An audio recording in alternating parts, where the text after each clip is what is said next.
ကျွန်တော်တို့တော်တော်များများကတခုခုဆိုရင်မနှက်ဖြန်မှာလုံမယ်ကွာလို့ပြောတတ်ကြတယ်။ဒါပေမဲ့မနှက်ဖြန်ဆိုတာတကယ်ရောရှိရဲ့လား။ကျွန်တော်မေးတာက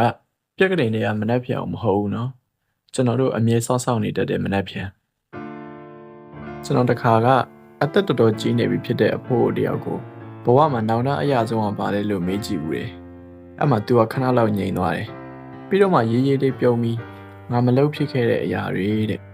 အဲ့ဒီအချိန်တုန်းကတော့ငယ်သေးတော့သူပါဖို့ဆိုလိုမှန်းသိနားမလည်ခဲ့ပါဘူး။ဒါပေမဲ့အခုတော့နားလည်လာတယ်။ကျွန်တော်တို့လူတွေကတခုခုလုပ်ဖို့ကိုညှင်းဆန်နေကြတာမဟုတ်ဘူး။ရွှေ့နေကြတာ။မိဘကိုဖုန်းဆက်ဖို့ဆိုလဲမနှက်ဖြန်မှဆက်မယ်ကွာ။ကိုကြိတ်ချစ်နေတဲ့ crack ကိုဆိုရင်လည်းနောက်မှပဲပြောတော့မယ်။ကိုလှုပ်ချင်တဲ့အရာတွေလုပ်ဖို့ခရီးသွားဖို့ဆိုရင်လည်းအချိန်ရမှပတ်စံတွေအများကြီးရှိလာတော့မှ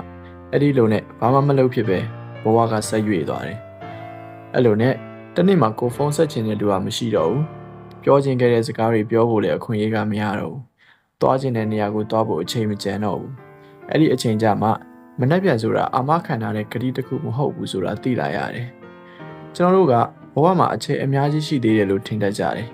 ဒါပေမဲ့ဘယ်သူမှကိုယ်မှာမနှက်ပြန်ရှိမရှိကိုမသိကြဘူးအဲ့တော့ရှိတာဒီနေ့ပဲဒါကြောင့်ကျွန်တော်ပြောချင်တာကတခုခုလုပ်ချင်အကြီးကြီးစားဖို့မလိုပါဘူး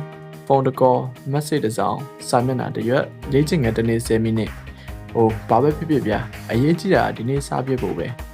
ဘာလို့ဆိုမနှက်ပြန်ဆိုတာဘယ်တော့မှရောက်မလာတဲ့နေ့တစ်နေ့လည်းဖြစ်သွားနိုင်လို့ပါပဲဘဝကိုပြောင်းလဲစေတာကမနှက်ပြန်မှလုပ်မယ်ဆိုပြီးတွေးထားတဲ့အရာတွေမဟုတ်ပါဘူးဒီနေ့တည်းကစားလုပ်လိုက်တဲ့ action သေးသေးလေးတွေပါပဲလို့ပြောရင်ကျွန်တော်တို့နောက်ဗီဒီယိုတွေမှာပြန်လည်ဆုံတွေ့ကြပါမယ်